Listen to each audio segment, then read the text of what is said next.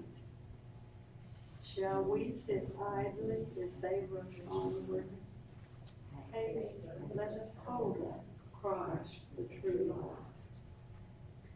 Souls that are precious, souls that are dying, while we rejoice our sins are forgiven. Did he not also die for these lost ones? And let us point the way into heaven. Into our hands the gospel is given. Into our hands is given the light.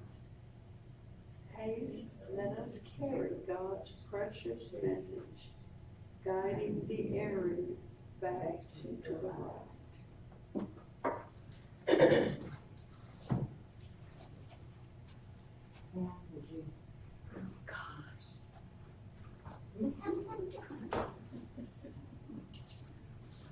Well, nobody volunteered.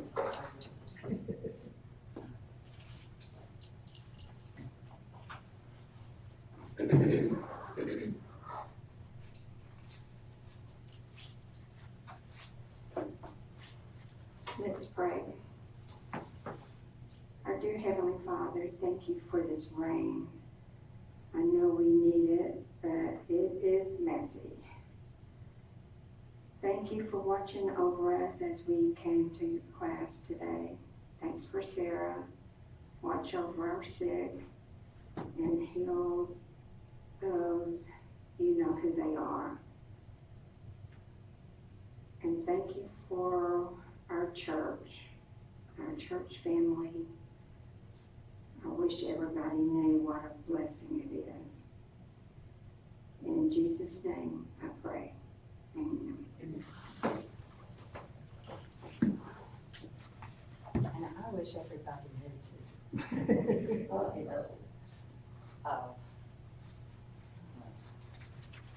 Okay, today, and I think we can do this,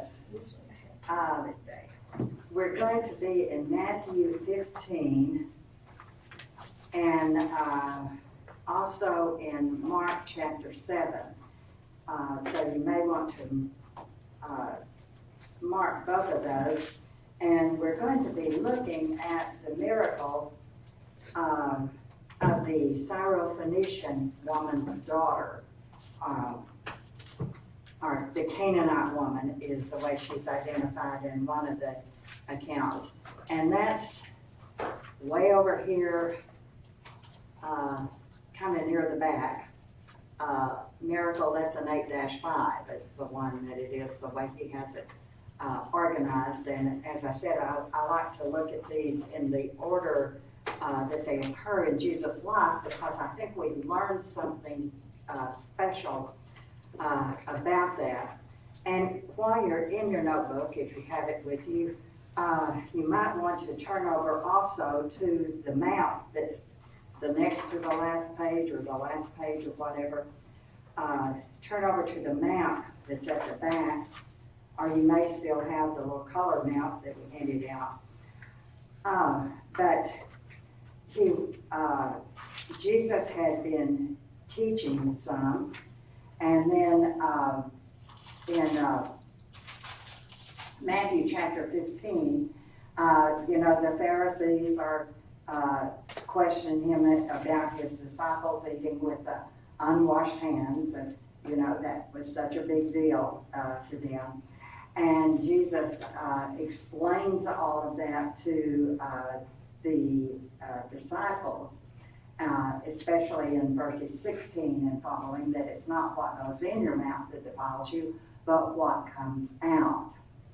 And then in verse 21, and that's where we'll be right now. Verse 21 of Matthew 15, then Jesus went out from there and departed to the region of Tyre and Sidon. So if you look on your map, it was in Galilee, and it goes up to that narrow region of Tyre and Sidon, Phoenicia. And it's kind of interesting about the Phoenician people. I remember studying about them in history class, in world history, they were good sailors, and so they traded a lot along the Mediterranean Sea, and rather wealthy, but they were also rather evil people. And in fact, the author of this material says here that, let's see, yes, it was Hiram, king of Tyre, who had helped Solomon, gave him the timbers for the construction of the temple. So there were some good people there. And alphabet writing was introduced by the Phoenicians. And I remember that from world history. Alphabet writing was introduced. And it tells there that they were extremely wealthy, and some of the wealth that came from them. But one of the prophets, forgotten which one it was, right offhand, because I left those part of my notes at home. Okay. But one of the prophets prophesied of the destruction of Tyre, and it happened just like he said. So I may bring that next week too, since I copied all those notes and for some reason left them at home this morning. But let's look at this and read through it, and then we'll look at Mark's account also. Then Jesus came out from there and departed to the region of Tyre and Sidon. Now again, this is Gentile country, okay? Because this is later in his ministry, and he is getting away from Jerusalem and Judea, and the Pharisees from Jerusalem and Judea now are up in Galilee, kind of hounding him, you might say. And so he goes into this area, and behold, a woman of Canaan came from that region and cried out to him, saying, "Have mercy on me, O Lord, Son of David. My daughter is severely demon-possessed." But he answered her not a word. And his disciples came and urged him, saying, "Send her away, for she cries out after us." But he answered and said, "I was not sent except to the lost sheep of the house of Israel." Then she came and worshipped him, saying, "Lord, help me." But he answered and said, "It is not good to take the children's bread and throw it to the little dogs." And she said, "Yes, Lord, yet even the little dogs eat the crumbs that fall from their master's table." Then Jesus answered and said to her, "O woman, great is your faith. Let it be to you as you desire." And her daughter was healed from that very hour. Now turn over to Mark's account, and that's kind of near the end of chapter 7. And in Mark's account, we'll just read one or two verses here. But he came to that area, verse 25 of Mark 7, for a woman whose young daughter had an unclean spirit. So now we know more about what was going on with her daughter. Heard about him and came and fell at his feet. The woman was a Greek, a Syrophoenician by birth, and she kept asking him to cast the demon out of her daughter. And Jesus said, "Let the children be filled, for it's not good to take the children's bread and throw it to the little dogs." And she answered him and said, "Yet the dogs under the table get the crumbs." And she goes on, and Jesus goes on and tells her, "Great is your faith." Now, when you first read that, especially Matthew's account, it can make Jesus look bad, Here he is ignoring her, it seems like at first. And we need to think about what for instance, on the last miracle, the walking on the water, remember we talked about the fact that Jesus used that miracle to teach the disciples, to teach them that he didn't have to be right there with them to be with them. And here, Jesus is actually using this miracle for two reasons. Did he know what he was going to do? Yes, he always did. He knew what he was going to do. He is, some people would say it like this, he is testing the woman's faith. Did he know what kind of faith she had? Uh-huh. Now, who's there with him? Just the disciples. Now, what did they think about his mission? They wanted to send her away. Yeah, they wanted him to send her away because she kept crying after them. Would they have said that about a Jewish woman? Probably not. Probably not. Because you see, they haven't gotten it yet. Now, he did heal the centurion's son, but that was a special centurion who had built a synagogue and all like that, and the Jewish people were, please do this. He had talked with the Samaritan woman at the well, and the Samaritans were, ooh. But this situation, and do we learn things quickly? Not usually. Not usually, especially things that go against the grain, that go against what we've always thought.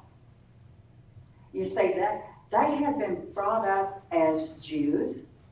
They had always thought about, and they did understand the promise of the Messiah, but it was a Messiah to the Jews. And it was a kingdom for them.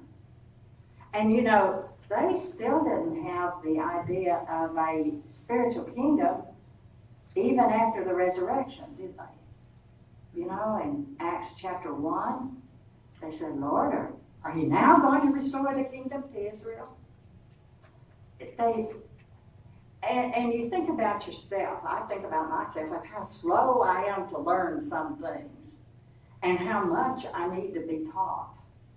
Jesus is teaching these disciples something here, as well as testing the woman's faith. But he's bringing out her faith. He's bringing out her faith so that they will see.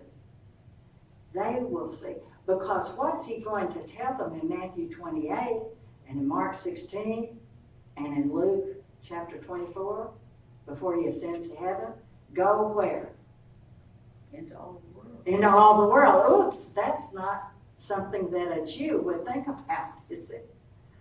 Go into all the world and preach the gospel to every creature. And that's one of the reasons I had Jean lead that song or read that song or what. Because sometimes even we have a little bit of trouble with that, not as much as they did.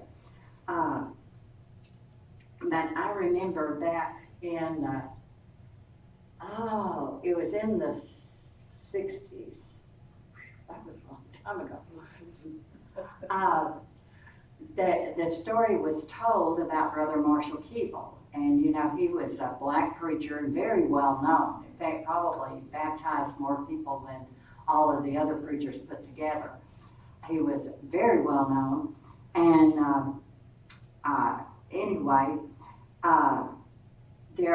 he was holding a tent meeting. Most of the time that's what they do. They have outside in the summer. And a man came there, a white man came there, and told him he needed to go on, that the gospel wasn't for him. Jesus said, go into all the world. And you're not, or go to preach the gospel to all nations or something like that. And he said, you're not a nation. And Brother Keeble says, well, Brother Mark has me covered, because Mark said that Jesus said, preach the gospel to every creature, and I am a creature. And I thought that was a good scriptural comeback. Yes, I am a creature. But sometimes we do have trouble with that. And early on, the church had trouble with that with Jews and Gentiles, you see. And so Jesus is preparing them for going into all the world. And so he's saying, when he says here in verse 24, I was not sent except to the lost sheep of the house of Israel, he's saying that because that's what the apostles are thinking. That's what they are thinking.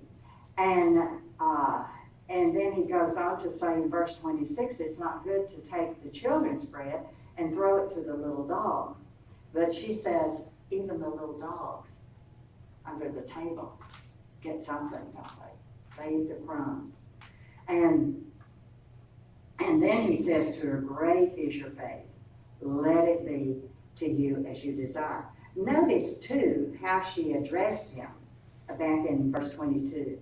O Lord and Son of David. So she recognizes who he is in relation to both her, she's saying, O Lord, and then Son of David in relation to the Jewish Messiah. So there were some Gentiles out there in various areas who had that knowledge, because during the dispersion of the Jews with the Assyrian, especially with the Assyrian captivity, you know, Assyria dispersed them all over, and what did they do? They built synagogues, didn't they, in all those places, and taught people. And so there were some who had heard, and also the reputation of Jesus had gone through all of that area. Now, down on the page 8-6, the second page,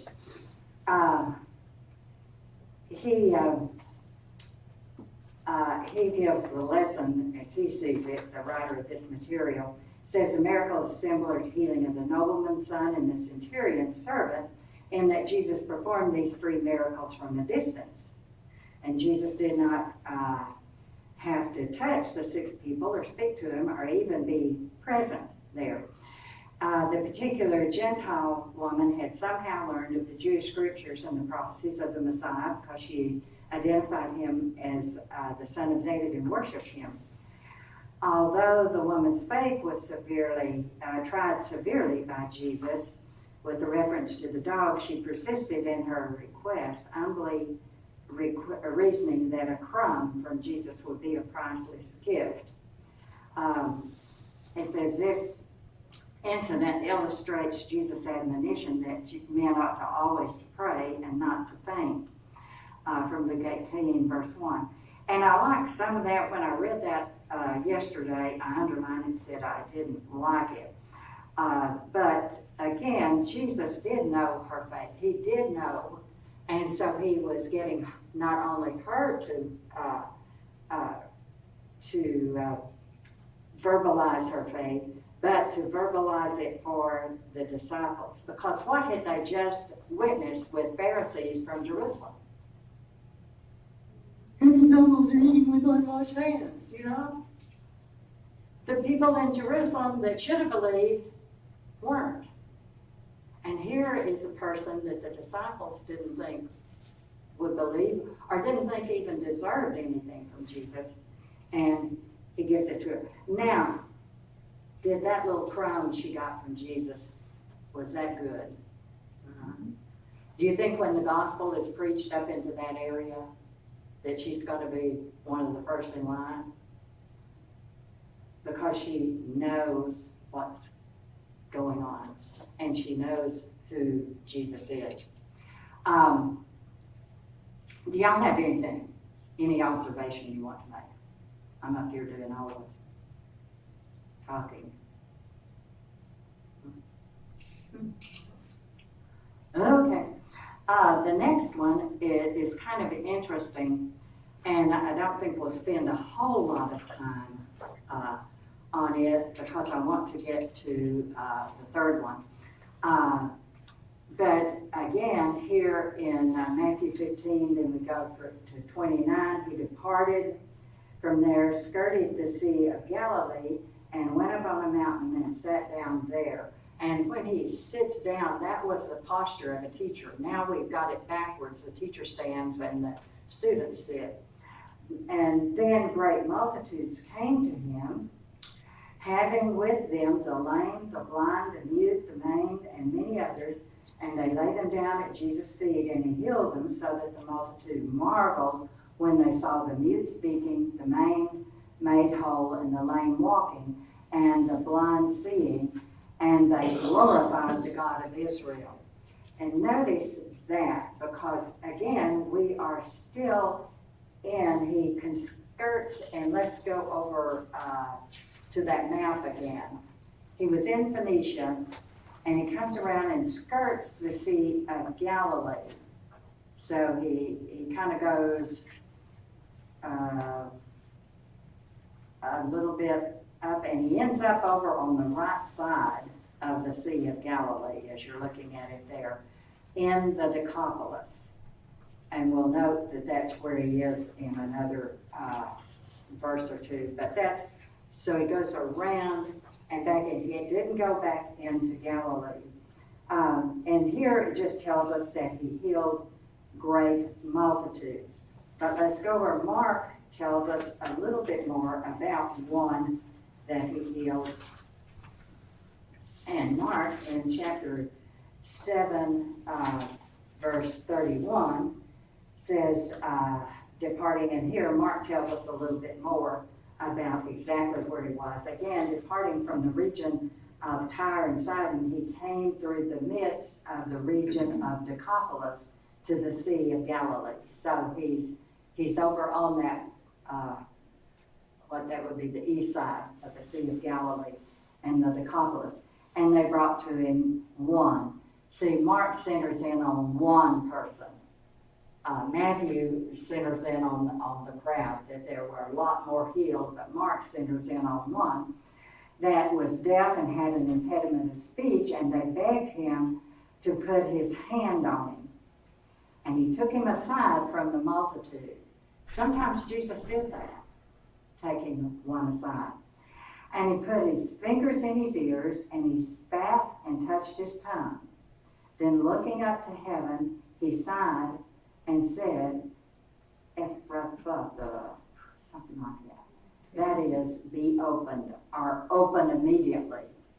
And immediately his ears were open, and the impediment of his tongue was loosed, and he spoke plainly. Now, some people say, oh, he put his hands in his ears, he spit, and touched his tongue. How do you communicate with a deaf person? Sign language. Don't it be sign language or touching in some way? And I don't know if they had American Sign Language back then, but they did have ways of communicating, but it had to be tactical. And so this is what Jesus does. And he commanded them, though, that they should tell no one, but the more he commanded them, the more widely they proclaimed it. Now, he's in the Decapolis, which that was the area of those 10 Greek cities. So these are some Gentile mix people that had been living there on the edge of Israel for quite some time, but they were still under Roman government. And it says, and they were astonished beyond measure. I just love the way Mark talks about the miracles. They were astonished beyond measure. And said, he has done all things well. They were astonished beyond measure, and he had done all things well.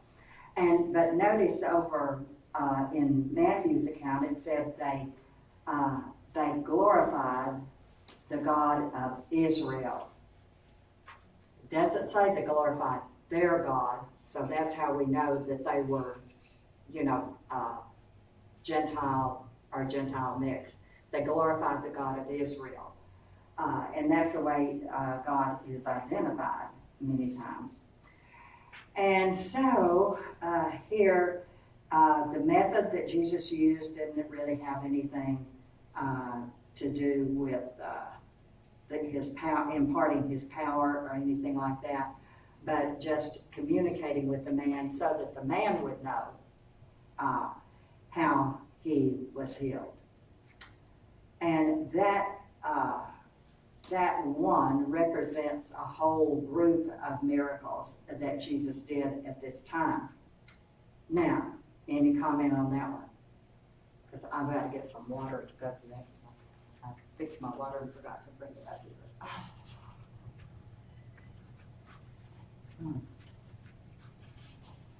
Okay.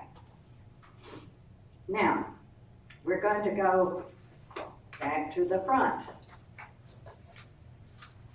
Back to the front. To the 4,000 being fed, and this is miracle 3:3. It's right after the feeding of the 5,000.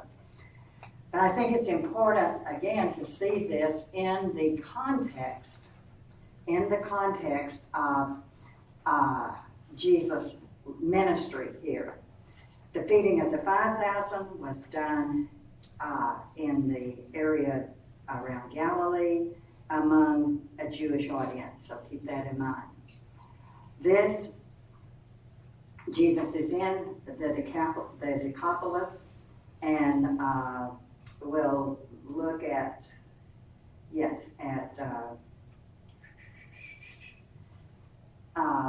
verse 32 of Matthew 15, and this is one of those Bible stories that you are familiar with from your childhood, I'm sure. But now he's ministering to Gentiles that are on the fringes of Israel. Notice all of these have been Gentiles that he's ministering to. Are the disciples learning some things? But they're still slow. We just have trouble learning things that go against the way we were brought up. Just have to see it over and over. Over and over. Yeah. I don't know about your background. I do know about a few, but I grew up in the church, so a lot of this, it was just understood. Gary didn't, and it took him a while to, for things to sink in.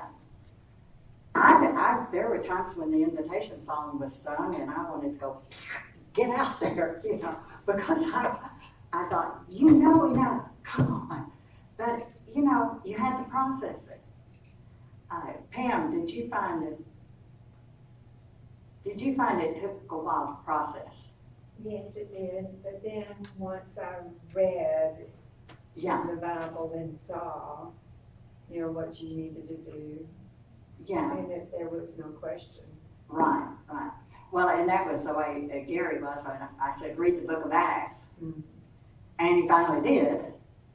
And when he did, that was, but some people do take longer.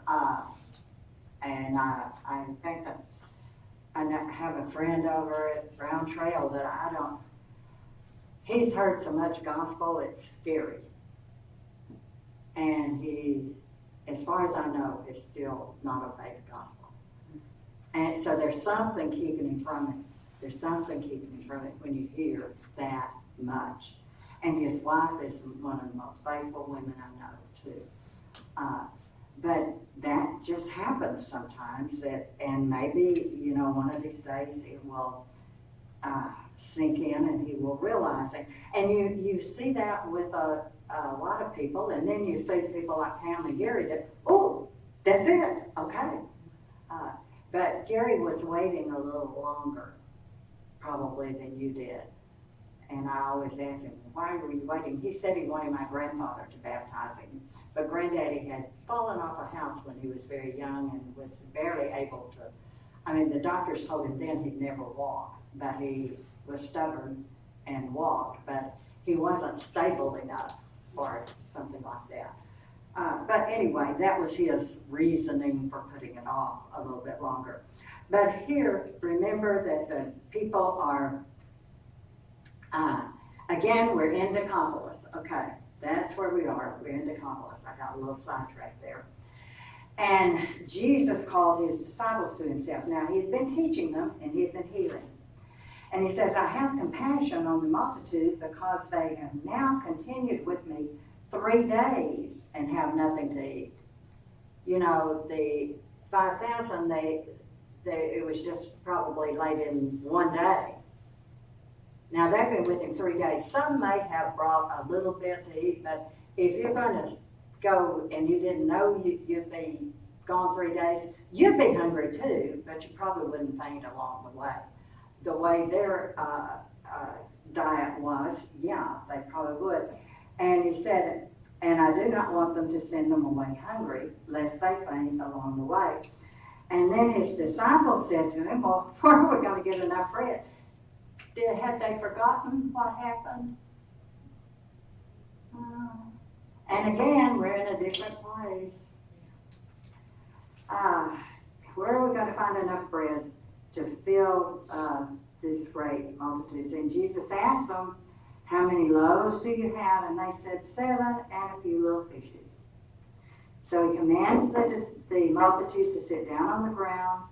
He took the 7 loaves and the fish, gave thanks and broke them, gave them to the disciples, and the disciples gave them to the multitude. So they all ate and were filled, and they took up 7 large baskets of fragments. You know, that tells you too that you don't waste things. You don't waste. And now, those who ate were 4,000 men, besides women and children. And he sent away the multitude, got into the boat, and came to the region of Magdala. Now, here's how I want to talk about this, because again, I didn't like some of the conclusions this author made. So I want to ask about the lesson.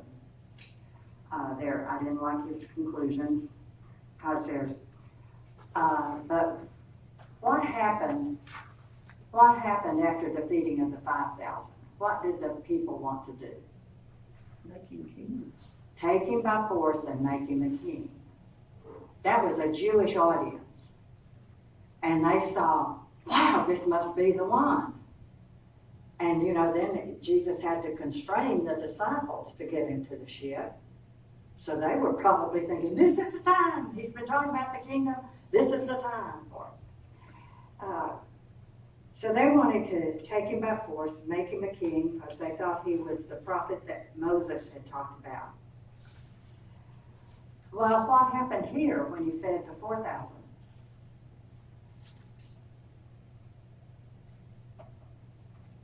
Did they want to do that? Doesn't say that. Doesn't say they did. Where were they? In the Again. wilderness. They were in the wilderness and also in Decapolis, that Gentile area. Why were so many people there? Do you remember something that had happened in that area early in his ministry?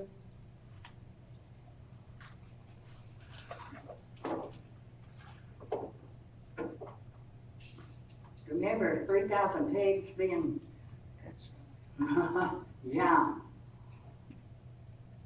It was in the Decapolis where that guy was that was demon-possessed, and he said, my name is Legion, for we are many. Possessed by many demons. I believe it's Mark says that he was so vicious that people didn't even go through that area. He was in the tombs, he was cutting himself, he was screaming, he was naked. Can you imagine? And they'd try to bind him and he'd break out. And he wanted to go with Jesus. Remember when Jesus healed him? He wanted to go with Jesus. But what did Jesus tell him to do? Go back to your family and your friends and tell them what great things the Lord has done for you. Did he do that? apparently. Apparently, because this I think is why you had so many people in the Decapolis then coming. I mean, if he could take care of that man who was so horribly demon-possessed, could he heal me if I'm a little bit lame? Could he take care of me if I can't hear or can't speak well? No. So the people came, but they also listened to his teaching. They listened to his teaching. Now his teaching is not recorded here, but the Sermon on the Mount is kind of a good summary, or if you had to pick one sermon that typifies all of Jesus' preaching and everything, that would be one of them. And of course the parables and all that he taught. So he had been teaching them, and this had been going on for 3 days.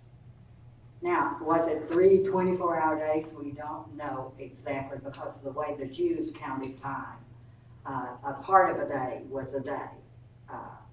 But at any rate, it had gone on for quite some time. So here, they don't respond in the same way. And the reason they don't respond in the same way is because they're two distinctly different cultures, you might say, and they're what was I going to say? I don't know, it meant but this is the difference in the two. And Jesus just gets in the boat and went then across the Sea of Galilee. And you'll see Pharisees coming, testing him again. We want to see a sign. None is so blind as those who will not see, right? We want to see a sign. I think they had seen a few Pharisees. But sometimes aren't there people out here that it doesn't matter what's in this book, they don't want it. They don't want it. And so we have to remember that. But I wanted to get us through this miracle because and especially while the feeding of the 5,000 was still kind of on our minds, to see the difference and why the difference and so on. Next time, let me see where we will be. So you'll know. Okay. Okay, we'll be at number 23 on the list in chronological order. The blind man near Bethsaida, demonic boy, tribute money, and temple tax. We'll probably do those three. You may just do two. I'm not sure. We'll spend a good time on number 26, the man born blind, and then on some of the others there. But probably can do those next three. So you'll probably have to hunt them down in this. I really wish he had organized these in chronological order in the notebook. And it's hard to do it unless I had it copied a single page at a time. That would have been the only way. And I didn't think about doing that. Should think about it next. And I'm a little, 10:52.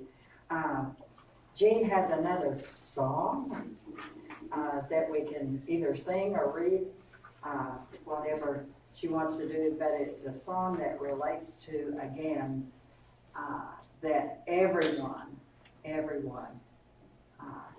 deserves to hear the gospel. Everyone. And, yeah, that's it.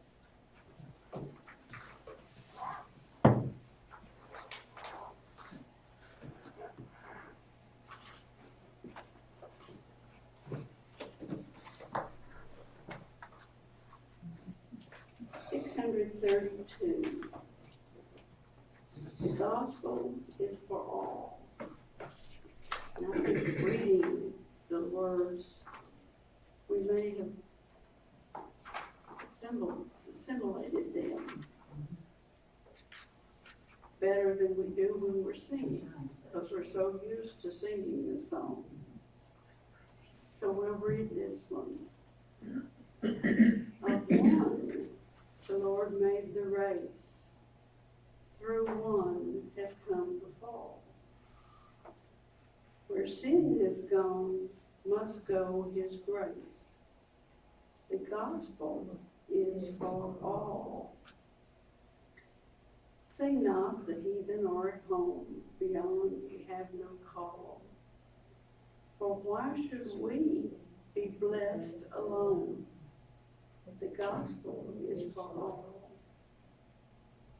Receive ye freely, freely give. From every land they call. Unless they hear, they cannot live. The gospel is for all. The blessed gospel is for all. The gospel is for all. Where sin has gone, must go His grace. The gospel is for all.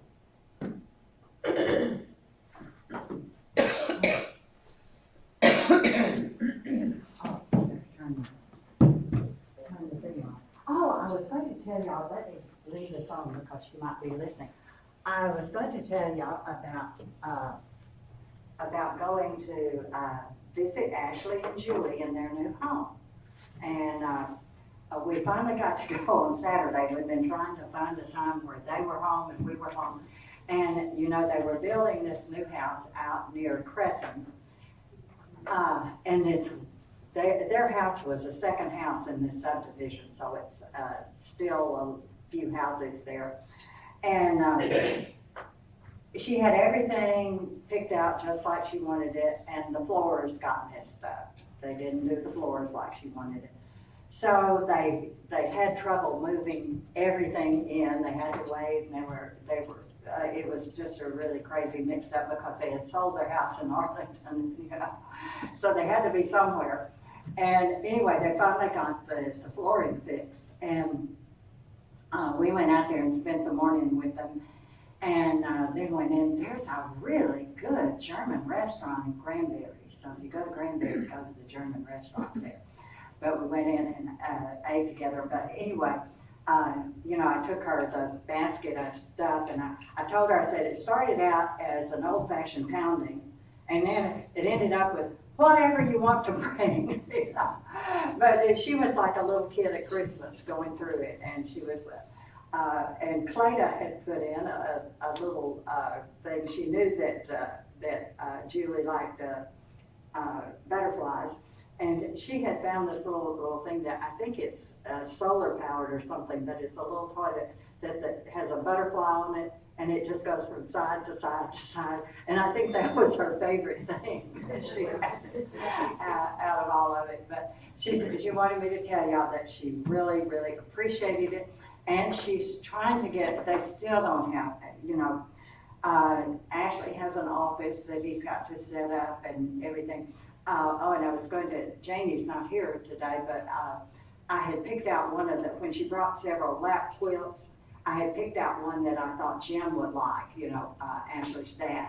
And he was really pleased to get that. He said, oh, I've been wanting a quilt like this. And but their house is designed where, you know, their rooms are on one end, and then on the other end, they have a bedroom, bathroom, and a small sitting room where Jim has his little place all by himself, and where then Ashley and Julie have.